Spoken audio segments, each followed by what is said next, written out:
Welcome, everybody, to the Friday edition of Just Parlays here at the Max Wagers Network. I'm your co-host, Scott Reichel, and since it's a parlay show, of course, I'm joined by parlay expert Chris King. Chris, how's it going with you? How's your day going?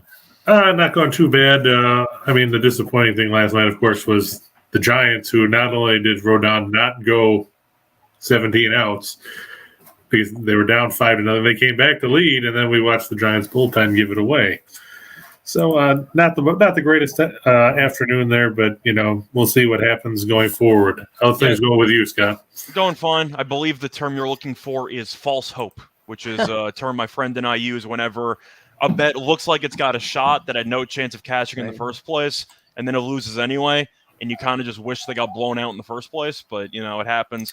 But either way, also joined by trivia extraordinaire Jim Williams. Jim, how's it going with you? It's going well, Scott. And James is on the Phillies and the Cardinals on the money line, he says today.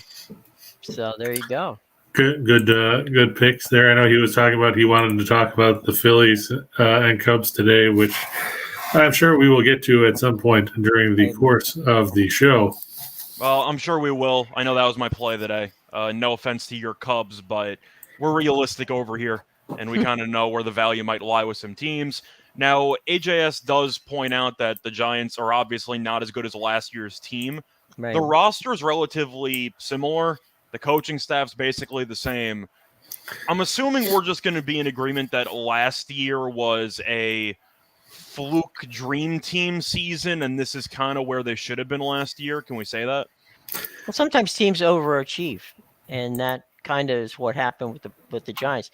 Everybody had one of those years, like you said, is a dream year. They got pitching that nobody expected them to get, and look, good on them. They won 106 or 107 games. Yeah, it was the fact that they won the division, I think, was the shock. Yeah. The part where they lost to the Dodgers in the playoffs, I don't think many people were surprised by. Right. But when you're looking at who they ended up bringing into that lineup or who they had, and you got basically career years from like Brandon Belt, Crawford, who was awful for the last couple of years, randomly was really good. You had Chris Bryant, who they traded for, who was a pretty nice piece there, who's, of course, now in Colorado. But you can even look at the likes of Longoria, who was pretty much a disaster with the Giants because of the injuries, and he was randomly really good last year, and now he's kind of reverted back to being a bit injury-prone, etc. Chris, what do you think about the Giants? Because I think this team's good enough to get a wild card spot, but I'm assuming we're in agreement they need to trade for somebody to provide a little bit of extra oomph with the team. Yeah, they've got to do something, whether they bolster that pitching staff, because to your point about all that stuff, yeah, Crawford and Bell had good years. They're both a year older. I mean, Crawford's 35, Belt's 34. You had DeSclafani last year. He won 13 games for him. This year, he made 5 starts and pitched 19 innings. I'm sure the Giants wish he made 0 starts because DeSclafani wasn't exactly good in those 5. But true. You don't have Kevin Gausman now. I mean, you got Rodon, but look at what Gausman did last year. Yeah. The Giants are going to have to do something. What it is remains to be seen, because what can they possibly give up that has any value? Unless they go for a couple of prospects, I doubt they're going to trade Bart because he's their catcher of the future after Posey retired. Rye, we'll push back a little bit. I don't think Kapler's a bum. You're not going to win 100-and-something games and win the NL West if you're just an awful manager. I think Kapler's okay. I know you're going to say that because, of course, he wasn't exactly great in Philly, and that's a huge reason why Rye is probably not a fan of Kapler. I don't think he's that bad. I just think that the team was so good last year unexpectedly that they had standards that were basically impossible to duplicate, and now people think the Giants are an awful team. I think this is what they should have been last year, in my opinion. The Giants are who we thought they were. Yeah, they are. And if you look at the win total for the season, I believe it was around like 85.5, 86.5. So after winning 100-plus games, they were expecting a huge amount of regression, and that has been the case. But, yeah, I know that we talked about the Giants. We got to talk about the other side of the coin in that game. The Dodgers have to trade for how many relievers? Because I thought it was just a Kimbrel problem. He didn't even, blow the game yesterday. That was what, Vesia and Phillips and whoever. Bickford was awful. But I don't think Bickford got an out. I think he gave up 3 runs, no outs recorded. I'm trying to think of how many relievers the Dodgers actually need. And I guess my question for you, to kind of view it from a World Series perspective, since they are right now the title favorites, should the Dodgers be the favorites when you can't trust them to hold the lead? I mean, part of me would say yes, just because they can build up such a big lead with that lineup. But you're right. If they can't get the outs in innings 7, 8, and 9, it doesn't matter how many runs you score. I mean, we've seen a lot of these games. Just look at yesterday; they were up 5-0, and we're down. Then went down 6-5. They're going to have to get 2 or 3 relievers. The question is, who can they get, and how effective are they going to be? Could this just be a problem where people don't like pitching in LA? We saw Kenley Jansen walk the tightrope a lot the last couple of years. Kimbrel's doing the same thing. Bickford has been, like you said, did not look good. David Price is a $30 million man doing nothing. And the rest of these guys are uninspiring. Yeah, I still like Gratterall, but even he hasn't had the greatest numbers. I still think he's got the talent to be a solid closer in the league. But, yeah, it's kind of weird how, the Dodgers have that big of a payroll. They're linked to Soto again. But for some reason, they just can't get a decent bullpen for once in their lives. I'm really not sure why that's a thing, but they haven't had a reliable closer in several years because when Jansen came up, he was reliable, and then that ship kind of sailed after, year 3? Yeah. Pretty much, yeah. So, I thought you were going to go back to Eric Gagne when he started. Well, he was also juicing, so that kind of helped out. But, yeah, Gagne was great. We know he won... what was the record? He had 84 straight saves, I think. Yeah, it was 84. He won the Cy Young in 2003. Yeah, that's what I thought. It was 2003, 2004. He was dominant, and then some PED stuff came out after. But still, either way, Dodgers, they're going to be in the playoffs. They'll finish, 40, 50 games above 500 anyway. It's not like it really matters. But still, we'll see what happens. Is there anyone out there that you think the Dodgers should be targeting for the bullpen? As an unbiased Yankees fan, I heard Aroldis Chapman might be available. So if you want to pick him up and take him off our hands, we're not going to. I heard you might get a bag of lettuce for him. Could be. I'll tell you what. If it's iceberg lettuce, I'll take it. So you have to figure out. I heard they were talking about Radicchio or something like that. I'm trying to think of what good relievers you can actually target, and I'm thinking of the bad teams. Do you think the Tigers would consider trading their Soto? 2-time All-Star, but why does Detroit need a great reliever if you're 20 games under? That's true. I mean, the other rumors that I've heard, when Steve Kinsella was on last week, he was talking about how guys like Michael Givens, who has pitched well in Chicago's bullpen, he's probably the only guy who has, could be out there. But you're right. Some of these teams that are way under 500, if I'm the Dodgers, what I do, even though Pittsburgh probably has no interest in trading it whatsoever, is I look at Bednar. Yeah. Because, he's got some good stuff. He's pitched well for a bad team. He's had a couple blips here and there, but, he's coming off an all-star appearance. He's got 16 saves pitching for a bad club, 57 punch-outs and 43 2/3. You could do worse. Just look at their bullpen now. I'm thinking maybe the Angels, if you want to make a run at Iglesias. Maybe you can take a shot there for a closer. I'm not a big Iglesias guy, but I think he's better than what you have now. But do you want him? He was throwing sunflower seeds in that brawl. I don't think he's great. I'm just throwing it out there that if you're looking for a last-ditch reliever to help you, you might be able to get one from a team that's going to be out of playoff contention. So that's kind of the argument you could make. The other part is that you don't know. Everybody else is going to be looking. There's a bunch of other teams that are going to be looking. At what cost are you going to have to get out there to get what you want? That's the thing is the Dodgers are a team that's willing to overpay for guys because they view every year as a win now or bust situation. So I expect them to potentially trade excess prospects for a reliever that would help them get over the top. Now, I saw AJS was talking about the Cuban missile. Is he still a missile? I'll tell you what. For the Cuban missile in New York, it's definitely a Cuban missile crisis. So there you go. Tip your waitresses. I'll be here all week. It's one of those missiles that's been decommissioned. So yeah, they had a couple of meetings. Yeah, they had to strip it for parts. They're going to see how it worked out. But any other takeaways from yesterday for baseball, or should we just transition over to college football? How worried are you about the Yankees after seeing Herman pitch about as well as we thought he was going to? Yeah, word's not the right word because I thought that Houston would sweep the doubleheader. So I can't say I'm surprised by the outcome. I actually liked Boone's quotes after the game. And they were talking about how Houston has owned them in the regular season, which is true. And he said, what does that mean to you? And he said, absolutely nothing. It all comes down to who wins in October. And he's right. That's really all it comes down to. But I don't think it takes a rocket scientist to realize the Yankees are currently favored to win the American League. They should not be, because Houston's the better baseball team. I think we can agree Houston's the better baseball team right now. And from what we've seen up to this point in the head-to-heads, the Yankees haven't had a lead during the actual game. Both wins have been walk-offs, but the Astros have dominated pretty much every inning besides 2 so far in the regular season. So if you're asking me right now who I'm picking to win the American League, I'm picking Houston. How long before Joey Gallo gets traded for a box of pencils? He's either going to get traded or sold.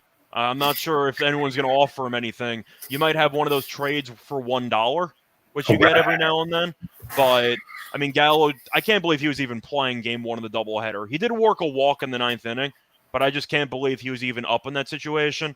But to answer your question, it doesn't mean anything until they actually play a 7-game series in October, and then you could have the conversation. But if you're asking who I'm picking in a 7-game series, I'm picking Houston. Now, is Boone going to tamper down on the innings for Cortez and Severino once he comes back? Depends on how much they're going to extend the rotation. It depends how much they prioritize home field advantage throughout. Now, what I would do, I would focus on the health. You know that no matter how good Cortez is, Cole's pitching game 1. That's a done deal. And you're assuming game 2 will probably end up being either Tyone or Cortez, or I don't think Severino would pitch game 2. I think they would save Severino for, actually, it might be game 2 if they're at home, because Severino's home road splits are pretty jarring, and he's been a lot better at home. But the point is, he's pitching game 1, and you can kind of work everything else after that. But I think the Yankees' goal is to stay healthy and try to stay the course. And Boone claims they'll be ready against Houston. They better be, because it's probably going to be in the ALCS. Yeah. So. And do you have any thoughts about J.P. Sears? Because I'll tell you what, I like the way that kid pitched earlier this year. No, he's good. I don't think Sears is that bad, which is why they called up German, which I guess makes sense because he won a bunch of games the last couple of years. But if they end up pulling the plug on him at some point and you need a fill-in guy, I think Sears is actually good enough to be a long reliever in the playoffs. Like, he's actually been very consistent. And even though you hope he never pitches in the playoffs because that implies the starter got killed, you do need somebody in case you have a long extra inning game who can eat up a couple of innings. I think Sears can do that. I don't think that bad. Like I said, I like the way he was pitching earlier this year when he first came up. Yeah, you had him. They brought in Ryan Weber, who's been a journeyman, who's randomly been decent for the Yankees as well. They got options. But German right now does not look like one of them, but we'll see what happens. But, Jim, you have any other takeaways, or you want to transition over to college? Now we can go ahead on over to college football. Okay, so we're going to go through the final of our Power 5 schools, which I guess is still technically a Power 5. Allegedly. Allegedly. Right. It's a 4.5 out of the Power 5, But we're going to look at the Pac-12 and USC. Oh, man, I thought we were looking at the MAC. Well, you can argue the MAC might be more entertaining, but we're going to go through the Pac-12. And you got USC as the favorites right now at around plus 200. You can shop around, find 220 or so. You got Utah as the second favorites at around plus 250, or some books have co-favorites with USC. Then you have Oregon at plus 280 or 300. So you got a lot of really, really close options at the top. Then you have a bit of breathing room, and then you have UCLA. You can really shop around. I found a 12-1 out there in UCLA. And then you have a bunch of long shots who realistically have no chance at all of winning the conference. They should have just put don't even bother. I was going to say, starting off with the long shots, are there any teams that potentially interest you? I was looking at Oregon State. I was trying to figure out a long shot, and I wanted to pick a team that's in the Oregon division because I don't want to have to deal with USC and Utah. I'd rather only deal with Oregon. So maybe Oregon State at 35-1, and you just hope they make it to the game, and you could hedge. But I didn't see many attractive options. You? Yeah, I think Oregon State's probably your best option out of the Pac-12 North because, Jonathan Smith, he's done a good job with his alma mater there. They've actually become relevant, which is something you haven't been able to say since, what, the 50s? I mean, if you make a bowl game, you're basically getting a life contract at Oregon State. That's they've been so underwhelming for years, but they showed life the last year or two. So They are poised for a pretty decent year. But, yeah, I mean, I have to agree. You look at some of the rest of the teams. Washington is a team in flux. Washington State. I mean, give the coaching staff credit. They exceeded expectations last season, but do we expect them to do it again? not really. No, Yeah. not really. No. Arizona State. So this is the thing about Oregon State. Even if you don't think they're going to actually make it, there's no reason for them to be behind Arizona State. No. Yeah. That doesn't make any sense. So I think if you want to talk about where the odds should be, you can argue Oregon State should have the 4th lowest odds because I'm not sure Washington's going to be good. I'm not sold on Washington either. No. So No. I think if Oregon State was like a 15-1, 20-1, that really wouldn't surprise me either. So I do like the value at 35-1. But Jim, you see any other long shots, or you just think that it's pretty top heavy? I like. Well, you said what was it, UCLA at 12-1? Yeah, I found UCLA 12-1. I like UCLA at 12-1. I do. I think that they've got a very solid core on the offense. Dorian Thompson Robinson played well. He's still there. He's been in college for about 15 years. He's like 37 now. Yeah, he's a 42nd year starter. So he's been there for a while. But they've got a good running attack. Their defense played well. They had injuries last year. I just I think that if we're going long shots, I would definitely put UCLA in that mix. But for me, it's tough to go at this and not pick Utah as the top team with Cam Rising. Yeah. He played phenomenal last year, so I would think they're number one. I don't know what the heck Bo Nix is going to do with Oregon. We'll see how that works out. Well, let me lob this out there real quick. Do you guys think UCL or USC is a bit overhyped here? Are you guys jumping on the Trojans hype train with Lincoln Riley and company? It depends on how you define hype, because they'll be a good team, but I'm not picking them to win the conference. The thing is, so you're not buying into the fact that they're plus 200 here, then? I think the odds are a bit absurd. Offensively, they're easily the best team in the conference. You look at the talent, all the transfers they got, they're loaded at every position. The problem is Lincoln Riley's defenses have never been good, and he's inheriting an awful defense. So I don't expect USC to get many stops. The thing is, I think the whole division might come down to that head-to-head matchup in Utah, and I'm going to take Utah in that game. So you can argue that USC's overall conference schedule is not that bad. They do play at Utah and at UCLA, which is tricky. But I'm with Jim. If I'm picking one team, it would be Utah because I like Whittingham a lot as a coach, and I always wonder how long it takes to fully implement a new system. Now, Caleb Williams obviously knows the system.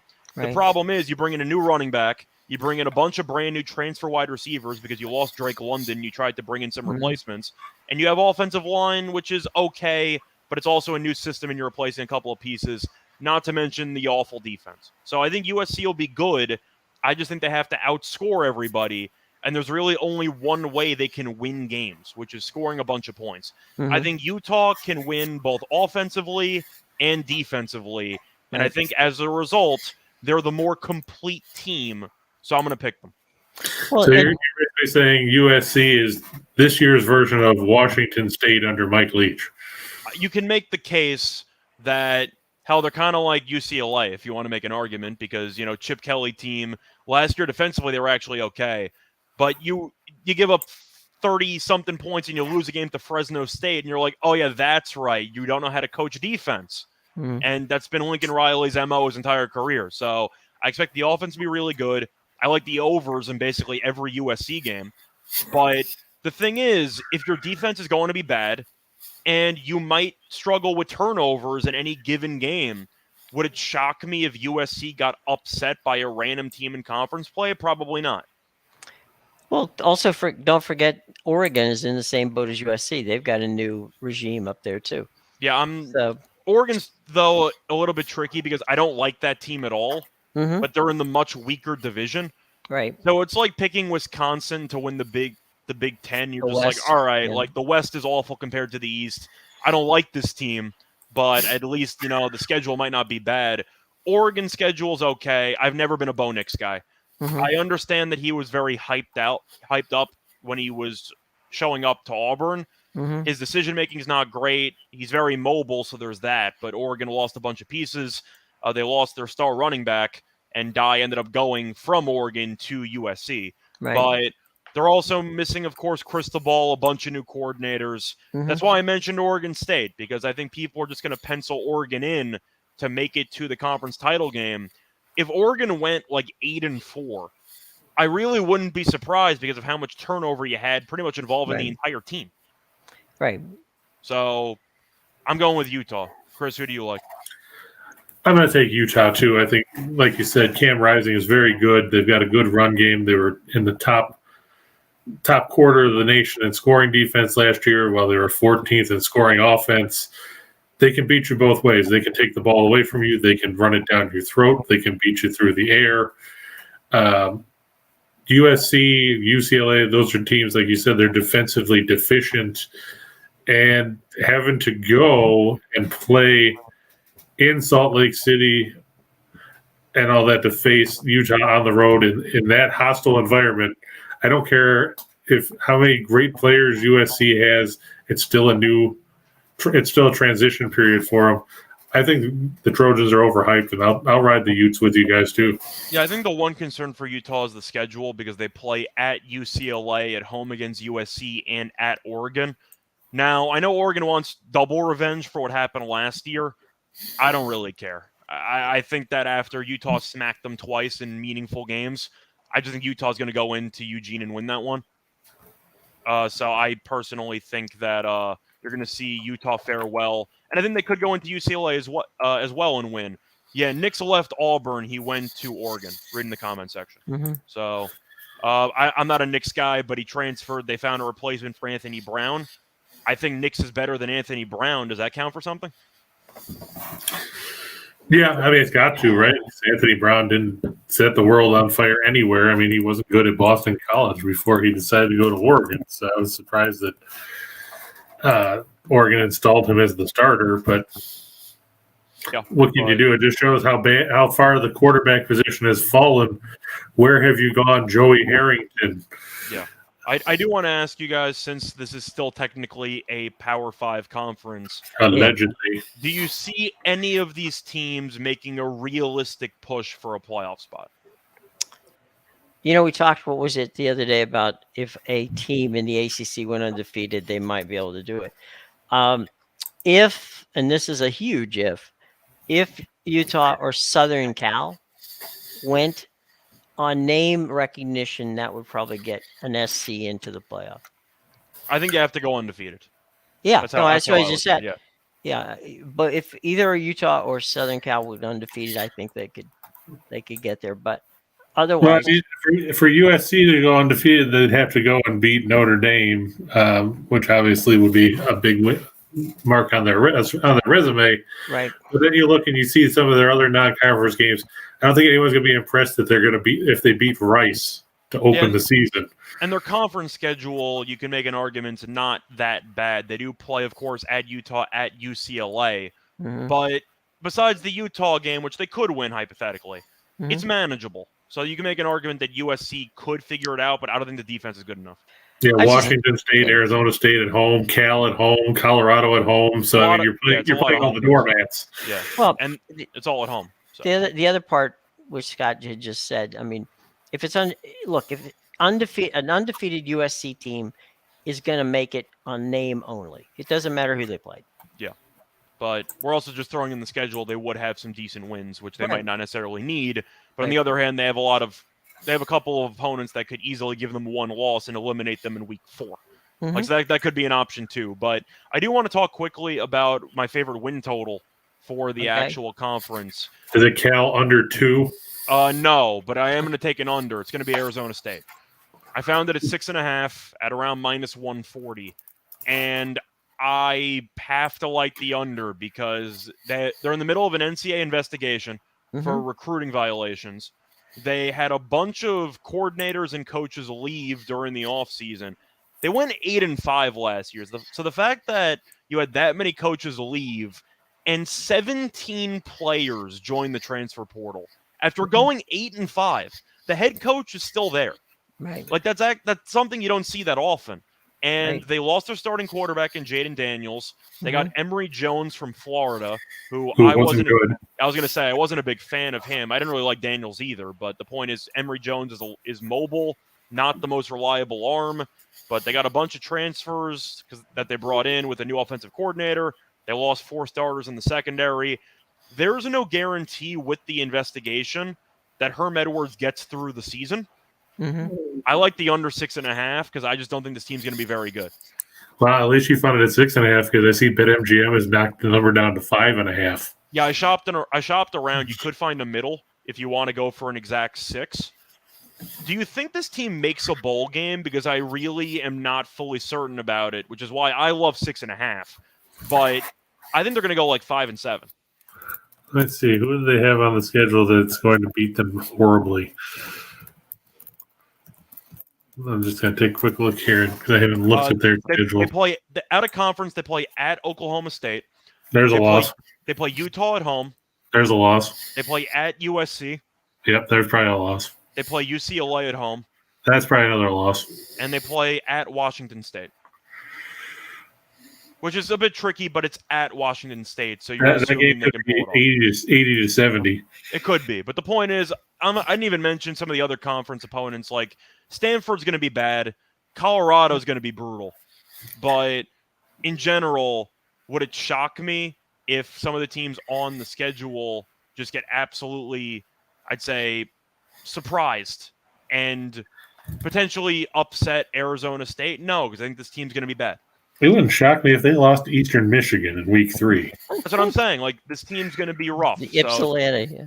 If you want to dare them to make a bowl game, I'll gladly dare them to make a bowl game because this team on paper should not be making a bowl game. I got one real quick one for you guys. What the over-under on how long the conference stays together? How many years? 2025 would be the end of what we all know as the playoff. I was going to say, so when you say stay together, you mean the actual name of the conference? You mean all the teams right now before leaving?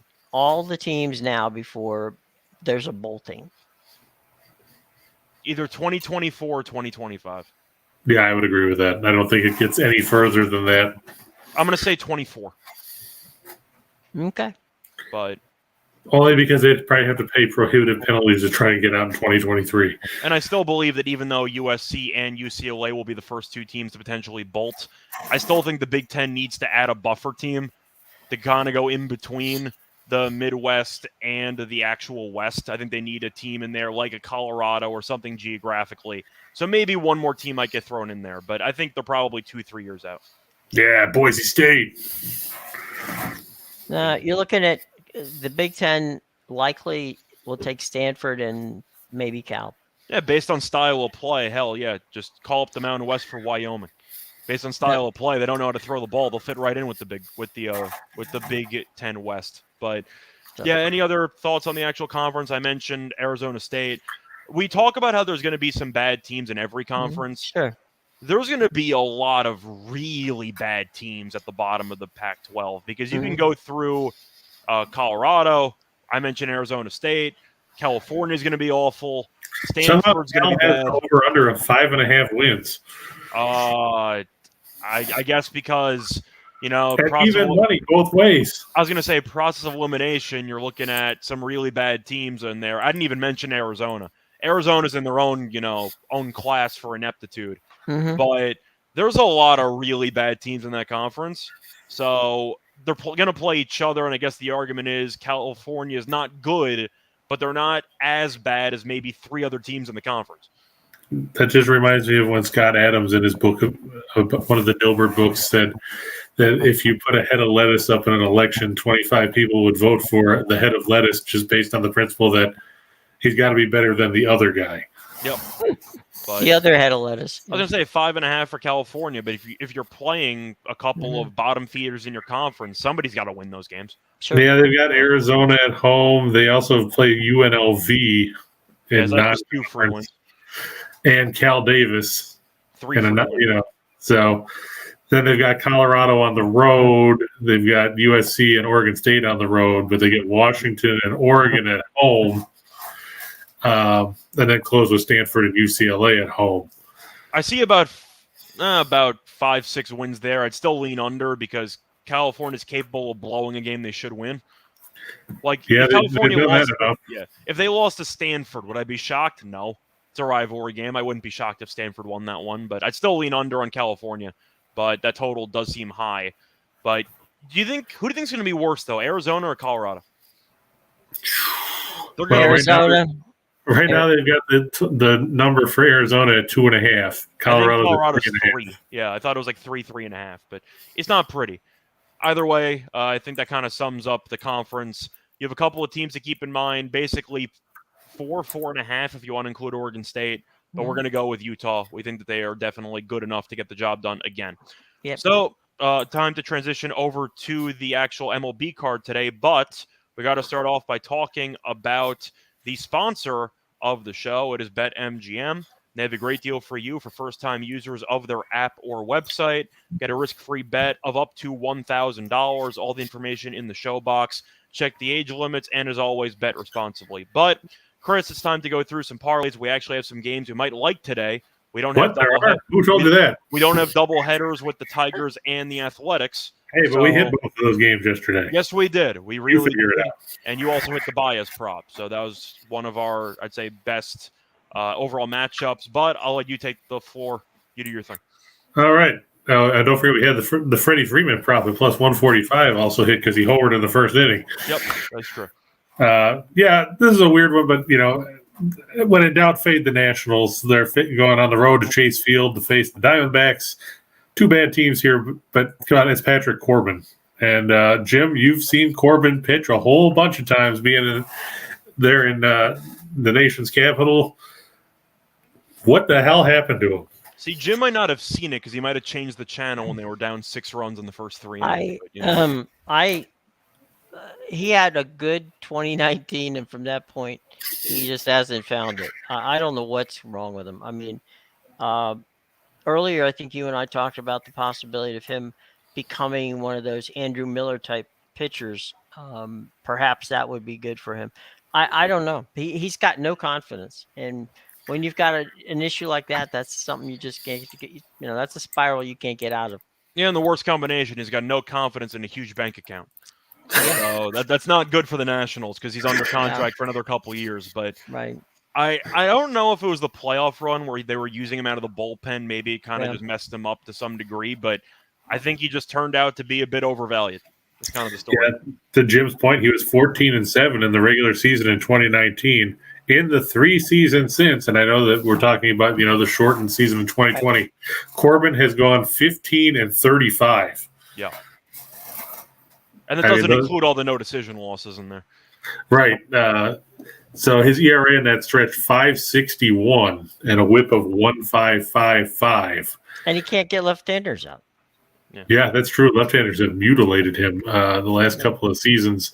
This year, let's see, lefties are hitting a healthy 327. I was going to say I thought it was over 300. Of course, righties aren't doing too bad either. They're hitting 309.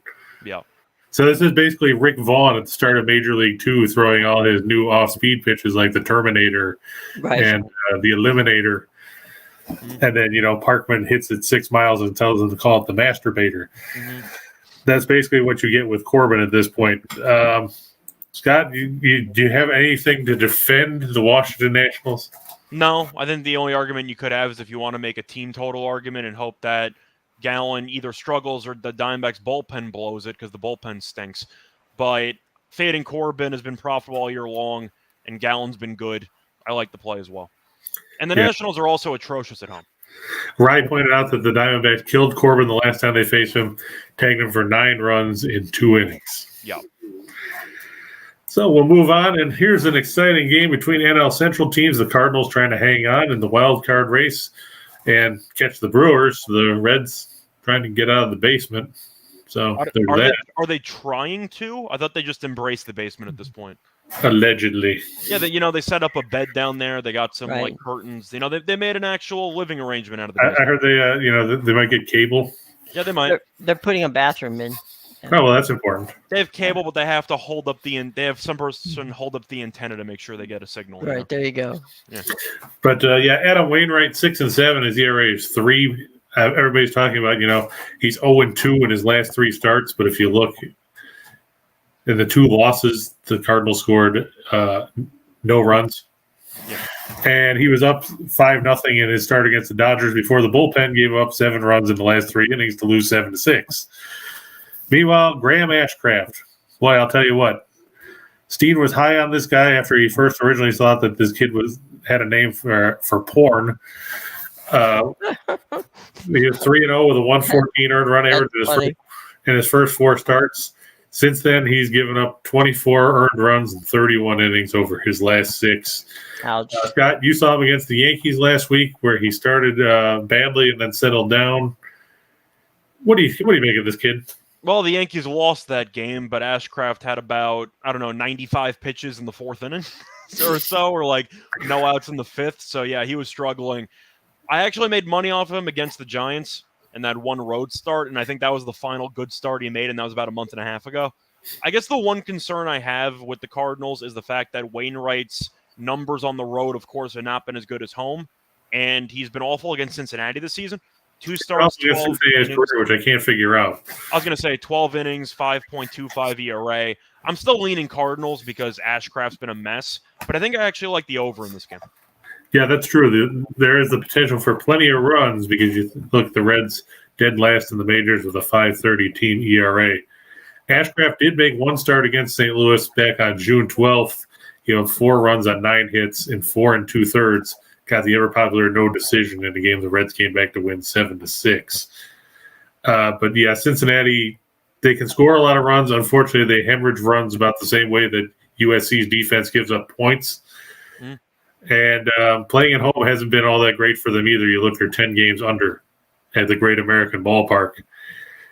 I think you got to lean towards St. Louis here. Jim, anything you want to add? No, I think you're right. I mean, St. Louis is at a position right now where they've been the number 1 link to Juan Soto, which is a bit odd to me, but they seem to have a package, and they've been pushing hard to get Soto before the All-Star break. Before the trade deadline, which comes up at the end of August. So they're definitely wanting to get in there, so they're pushing. So we'll see. Now, let me ask both of you guys this. Do the Cardinals need Juan Soto, or do the Cardinals need pitching? I think they need a lot of things. It's kind of a cop-out answer. I think they're a good team, but they've had so many stretches offensively where they've been an absolute mess. And the Cardinals' pitching has been hit or miss because Flaherty keeps getting injured. They tried to turn Hicks into a starter for some reason, and that was a horrible move. It reminded me of when the Yankees tried to turn Job into a starter, and I'm like, why are you trying to do that? But it's pretty much don't forget that's not the first time St. Louis had tried to do that. They tried to do that with Alex Reyes, who they were high on forever, and then he just faded into oblivion. Yeah, it was also different, though, and made less sense for the Cardinals because, the current pitcher that they tried to do that with has had serious arm issues in the past. So he had arm issues, and then you tried to turn him into a starter. I don't get it. But either way, the Cardinals, I think they're a pretty good team, but they're a usual Cardinal team. They hope that some people step up. The team's good enough to not be terrible, but they need a couple bounces to go their way. And Rye said he'd like to see Houston trade for Soto. Jim, do the Astros have anything that Washington might want?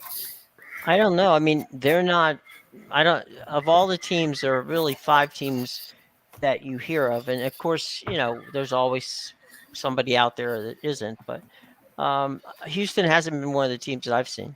I'm trying to think of what they would even trade besides prospects, like Pena. You going to trade your starting shortstop? Like, I don't know.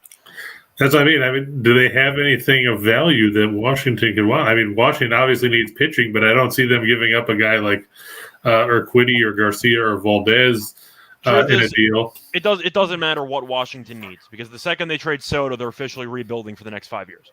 This is true. So I don't know if it really matters. You're just going for prospects that you actually like, which is why I think the Yankees actually have a good shot, because according to reports, the Nationals' favorite prospect is Volpe. So I think the Yankees actually do have prospects. The question is, do you want to potentially pay Soto 2 years down the road $500 million while Judge is probably due $350 million at the end of this offseason? That's the real question. But I think the Yankees have the prospects to actually make it happen. Does Judge stick around after the season? I think you will. I think he'll go to free agency, and they'll have to get him there. Yeah, but I think at some point the Yankees are going to open the bank for him. He's been the best team captain they've had. He's discussed wanting to stay in New York, and he's playing the game. You know, what's he supposed to say? Like, of course, he wants to make money, and if the Yankees aren't willing to wrap things up before free agency, it would be a wise business move to basically take an offer sheet from another team and tell the Yankees to match it, and they probably will. I can see that. So, well, who do they have coming off the payroll, Scott? For the Yankees? Yeah, because that sometimes impacts whether or not how far they'll go. Well, the Yankees, of course, still have a lot on the payroll, but they haven't been, I'd say, as heavily above, the luxury, whatever, for several years. They've been trying to cut.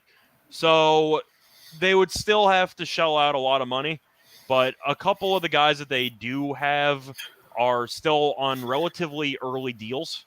So they're on club-friendly contracts. For the most part. I mean, there are a couple of exceptions, of course, but... Yeah, I mean, you got Chapman coming off. I was going to say, Chapman's coming off. They might ship Gallo off. I'm not sure how much salary they'll have to retain, but you have a couple options there.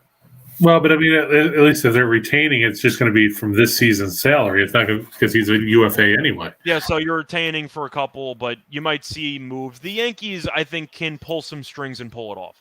And don't forget, too, you don't have to worry about paying Zach Britton after this year for the great effort of doing nothing. Well, he might come back later this year, so we'll see. But yeah. Well, the one thing we do know, and look, I would be fine if Soto went to the Yankees, but the one thing to remember is that Scott Boras will never sign an extension. Yeah, and you can make the argument, though, if the Yankees actually wanted to trade their future, some prospects, you still get Soto for about 2.5 years. Right. Like, you don't have to re-sign him. You could go and try to go all in for a title either this year or next year, and then just ship Soto off for other prospects right before he hits the market. Right. But there is that option as well. Right. So. Makes sense. All right, let's move on to the money part of the show. Oh, go ahead, Jim. No, I didn't mean to cut you off. Yeah, no, you're fine. Go ahead. Okay. I took the Giants yesterday, didn't pan out, so now we'll watch this one blow up too. I'm going to take Tyler Anderson and the Dodgers over Logan Webb and the Giants. Scott, you talk a lot about, the jarring splits that guys have, and let's face it, Logan Webb is very good when he pitches at Oracle Park. Not necessarily as good on the road. I mean, he's 2-1 with a 335 earned run average as a visiting pitcher, but he's given up 7 homers there on the road as opposed to just 1 in 66 2/3 innings at home this season. Why do you think that is? I don't know. Maybe he likes sleeping in his own bed. I don't know, but could be. I think the one question I would push back a little bit, or just one thing to bring up, Anderson, we know, has great numbers. If it definitely felt like he was tailing off a little bit right before the All-Star break, still solid though. But Webb's been dominant for about a month and a half. Does that concern you at all?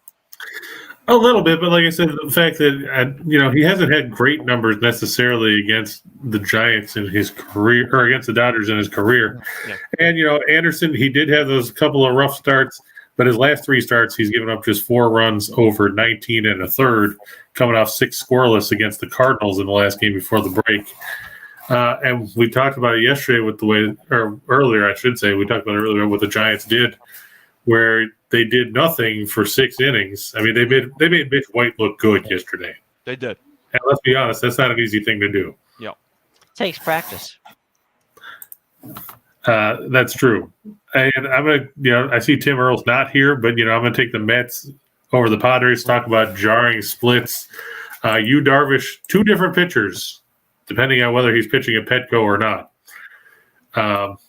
You look at his numbers, I believe his ERA is about 1.5, maybe a little higher than that at home. 194 on the road, 3-3. His ERA goes to 5.25. And you also got Scherzer, so you can't really go wrong there. That's true too. Yeah. Then I'm going to take This is going to be a battle of battle of strikeouts. Charlie Morton going for the Braves against Ohtani and the Angels. Scott, what's more likely? Ohtani wins the game on the mound or Ohtani homers? That's a tough one. I would probably say wins the game because you're just hoping that the Angels can actually score something. But shocker, by the way, Trout's back on the IL with a rib injury. So there you go. That's an important thing to know too. Just throwing it out there. So I guess I hadn't heard that yet, so I appreciate you pointing that out. I guess you can make an argument that Ohtani's been so good on the mound, maybe they could pull one out 3-1. But the margin of error is so low because they can't hit the ball, and Trout's on the IL now. So you really need Ohtani to do everything for this team. Atlanta's just a very solid baseball team from top to bottom. And finally, of course, it wouldn't be a show if we didn't talk about the Colorado Rockies on the road as they traveled to Milwaukee to face the reigning NL Cy Young winner in Corbin Burns. Scott, you know how bad Colorado is as a road team offensively. Do you give them a snowball's chance in hell of doing any damage to Burns in this matchup? Not really. I know the Rockies are good against lefties, so unless Burns decides to pitch a lefty, I don't think they have a shot. But the Brewers, it's a great price. Of course, minus 270 looks like a lot, but you're saving $1.50 just by taking the run line. I think that's just a very good deal. And on top of that, do you give the Brewers or the Rockies a prayer with Antonio Senzatella on the mound? Not particularly, because Senzatella has not been good. I guess the only argument you could have is that maybe Hader blows another save. But I think Burns should pitch well, and the Brewers probably win handily tonight. Yeah, I could see that happening too. Hader has not been good of late. Basically, ever since Sledgehammer talked about how great Josh Hader was, calling him the best closer in baseball, he went right down the toilet just like everybody else. A part of me thought after that blown save against the Giants, he would end up on the IL. But that didn't happen. So I was surprised by that too. I thought maybe Williams would close in the meantime. They'd get Hader right. But no, I guess he just had a couple bad outings. Maybe his arm was fatigued and the All-Star break helped him out. We'll see. And Andrews, just switching to the NFL real quick, he said he wonders how the Chiefs are going to be without Tyreek Hill. Their win total set at 10.5. Well, I know that we disagree with Steen. I think the Chiefs are good, but I don't think they're this world beater. Like, I'm not picking them to automatically win the division. And I agree. I mean, you have to look, like Andrew said, you know, the Chargers are getting better. They added, Khalil Mack, J.C. Jackson to that defense. Still got a very good offensive attack. Yeah. Vegas now brought in Devontae Adams to give Derek Carr another receiver with Hunter Renfrow and Waller. Right. They got Chandler Jones. Yeah, that too. The Broncos, got a quarterback. I mean, an actual quarterback this time. Right, not just a guy who, wears a number that looks like a quarterback. Do you see the Chiefs going over 10.5 wins? I don't. I think it's going to be very close because the defense was very streaky last year. It was good in the second half of the year when the weather got really cold. But you're looking at the wide receiver core. How much faith are you going to put in Valdez-Scantling, who gets injured almost every year, Juju off a serious injury, and you have Sky Moore, a rookie? Those are basically your weapons. The ground game, are you a fan of the options at the ground game? Because I've never been an Edwards-Helaire guy. Nah. And, of course, Mahomes is very good, but they're in the toughest division in football. I think people just automatically assume 10.5. That's way too low. I think it's calculated. And I think if you want to talk about a trap line, I think that over 10.5 might be a trap line because they are still playing a first-place schedule. Yeah, and I mean, you talk about how they got better defensively in the second half of the season, but you look at the teams they played. They played Denver, and they played the Raiders, and they played Pittsburgh, and they got torched by Cincinnati twice. Right. So, and they got shredded by Buffalo. Yeah.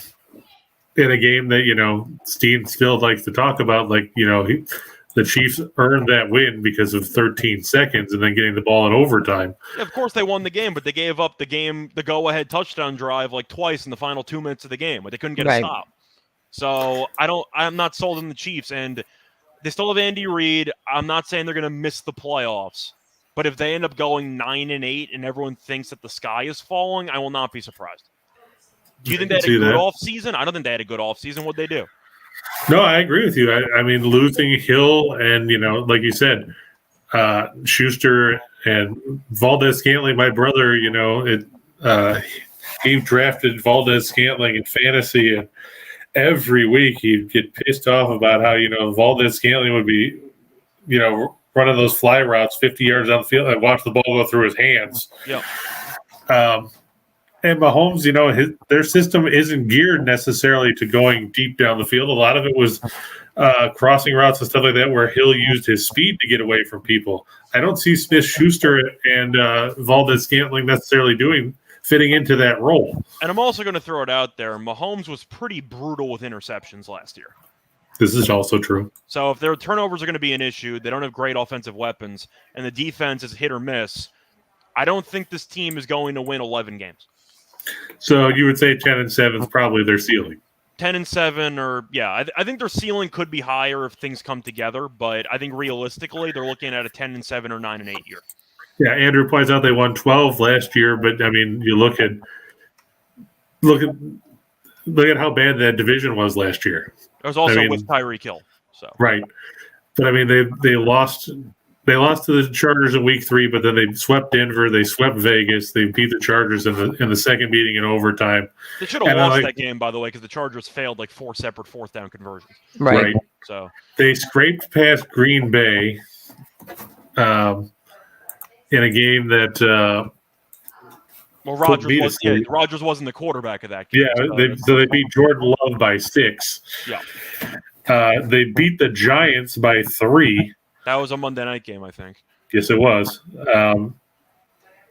So I mean, they got a few. They beat Cleveland by 4 in the opener. They had to rally there. I think you're onto something with the under. Yeah, I don't mind it. I don't see how people don't look at the Chargers. I mean, hell, they had probably the best offseason of anybody in that division. Yeah, them or the Broncos, it's close because Denver was so desperate for a quarterback. Yeah. On paper, I think the Chargers are the best team. The problem is they leave so much of the game to fourth down conversions that they might find ways to blow games they should win. Right. And I feel like as a result, I have some question marks about the Chargers. But on paper, the Chargers should probably win 12 or 13 games. I think they're that good. And as Kenny Mayne says, games aren't played on paper, they're played on television. So we all know that's true. How that works.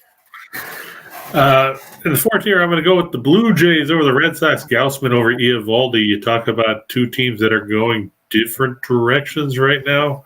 Scott, the Blue Jays won 5 of 6 going into the break. Boston 6 and 14 in their last 20. Do you have any faith in Eovaldi at Fenway? I witnessed the last 2 Yankee Red Sox games, and I believe Boston got outscored by about a combined total of 45.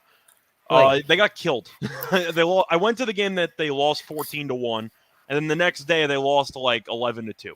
So they didn't exactly hit the All-Star break with their best foot forward. Toronto, they fired their manager. They've been underachieving, but the talent is still there, and Eovaldi's been struggling. He's also not afraid of giving up a couple of home runs, and we know Toronto has a lot of power. I could see that being a problem. We talked about the Cardinals already. James was talking about the Phillies at the start of the show. The plus side for the Cubs, Justin Steele's pitched to a 2.98 ERA in his last 7 starts. He's terrible on the road, but that's, that's right. I was going to get to that. The bad news is he's terrible on the road, and the Cubs haven't scored any runs in about a month. Yep. So as much as I don't necessarily like Kyle Gibson, I'm going to give him the advantage here playing at home. Tell you what, though, Gibson's last 2 starts, 13 innings pitched, 1 run. So not bad. Which means he's due for regression. Yeah. I mean, I picked him one game a couple weeks ago when he then gave up 5 runs in the first inning when he gave up back-to-back homers. Yeah, but the Phillies' bullpen's been better, and the Cubs' bullpen still stinks. So even though Philly might be behind early on, they could still come back. This is very true. And, Bill, I saw you were asking about this game before, asking about Winnipeg and Edmonton. Don't like the Elks. Don't like the Elks if they're getting – or even if they're getting 7.5 points. You look, Winnipeg 6-0. Edmonton, here's a stat for you, Scott. The last time the Edmonton Elks won at home, 2019. That's not good. I'm not a fan of the Elks too. A little bit too chewy. There you There go. you go. 3-12 against the spread in their last 15 at Commonwealth Stadium. Edmonton did win last week. They edged Montreal 32-31 because they scored 3 fourth-quarter touchdowns because Montreal couldn't play pass defense. They're dead last in the league in total defense. They're dead last in scoring defense. Winnipeg only gives up 17.3 points a game. They should roll over Edmonton here. Also, Winnipeg being undefeated. So this is also true. They beat BC and they beat Calgary. They were both undefeated in their last 2 games. So Winnipeg showing they're the class of the CFL, especially in that crowded West Division. By the way, going to throw it out there. Hamilton is second to last in point differential at -41. Edmonton's dead last to -99, and they're 6 games through the season. -99. What you're saying is they're pretty good. Yeah, their point differential is -99. Wow. All right, that takes us to what? Shot in the dark, and Steen's to blame. Didn't work out with us with the dream yesterday, Scott. I was disappointed. But I'm going to take the Sun over the Lynx. Is John Paul Jones going to play tonight? Or is she going to talk about how she can't get the game on TV? She's officially probable. Okay, good. There you go. Speaking of the Elks, I think look for them to score under 20 points. Like we said, Winnipeg leads the league in scoring defense. Like Scott just said, Edmonton has a point differential of -16.5 points per game this season. Look for them to stay under 20. By the way, Rachel Steen says you need to stop day drinking. Well, we mentioned the Chiefs and we roasted him, so of course he got defensive. It's fine. We're going to see what happens. He showed up then. I'm not picking them to miss the playoffs. I just think that if you're looking at a 10.5, usually they're daring you to take the over in that case, especially with the Chiefs. I think there are reasons behind it. Yeah, I mean, there's 6 tough games in that division itself. Yeah, so. I'm going to take Cal Quantrill over 3.5 strikeouts against the White Sox. We know Chicago likes to create a lot of wind energy to live up to the Windy City rep. Alejandro Kirk, the all-star catcher for the Blue Jays. Not Captain James T. Kirk. For all you out there, Jim. That's right. Captain Hart. I like Patrick. Star Trek. Nothing wrong with Patrick Stewart. I look for him to go over 1.5 total bases. Hey, Freddie Freeman did it yesterday. Why not again today? Scott, what do you make of Giancarlo Stanton? He's very, very streaky, and he homered in the All-Star game. So it seems like he's in good form right now. There you go. That's the kind of analysis that we look for around here. What do I think? He's pretty good. Right. Fly ball. Caught. All right. I'm going to look for Ohtani to go over 8.5 strikeouts. The Braves are one of the whiffiest teams in Major League Baseball. They rely on the long ball or walking back to the dugout. I think they'll do a lot of walking back to the dugout tonight. Same with Morton and the Angels. We know how bad the Angels are. Like you said, now Trout on the IL. Don't know who they're going to stick in that spot. Any ideas? Joe Adell. Oh, God. Yep, that just inflates the strikeout total. They called him up a week or two ago. I'm assuming he's going to be the guy in the outfield now. Rafael Devers, talk about a guy that's been hitting pretty well, even though Boston, hasn't done stuff as well as a team. Look for him to go over 1.5 total bases. And good old Yu Darvish. He may not be around for long or get the win, but he can strike out some guys before he leaves. Yeah. And at plus 123, why not? Yeah, it's a good price. Scott, anything you want to add? Not really. Definitely a lot of picks that I like. I'll probably have something on Winnipeg tonight. Edmonton is so bad. I mean, Winnipeg, anytime you have the best team in the league against the worst team in the league, and they're laying about 7.5 in football, I mean, you just assume they're going to win by, 14 blind? Yeah, I mean, you look at Winnipeg, they steamrolled through a couple of good teams. And, like we said, they beat BC by 21. Yeah. It's not a fluky undefeated team where a bunch of wins have been decided by 3 points. They've been crushing teams. Yeah, and you look at Edmonton, their last game against a good team, they played the Stampeders. They got killed. And got stampeded. Yeah. 49-6. was the final on that one. So, Jim, anything you want to add as we roll into the weekend? Nah, I like Otani. He's worth the price of admission. So, Anybody It's want fun to to point out how Steen has probably been day drinking? he's in the column there. He can pop on and say hi. See, you can say that he's day drinking. Other people might think it's brainstorming. He's getting the creative juices flowing. So, That's it true. depends how you interpret it. One person's, But One man's waste is another man's soap. amen. As they say at Aqua Teen Hunger Force. Yep, amen. All right, cool. So, I think it's time to wrap up. yes, Yeah. sir. Let's head to the weekend. Everybody, you can find Scott at Riot Shell Radio. He's always got good stuff on there. Talks about the UFC. Speaking of which, did you do a UFC video, Scott? I did. I made it a couple days ago during the All-Star break. So, there you go. And Jim, where can we find you talking about random stuff? JW Media DC. Yeah, the king of random stuff. So, And of course, you can find me at Betting Royalty. We won't talk about Steam because he decided that he wasn't going to pop on screen, so I can't find it. The hell with it.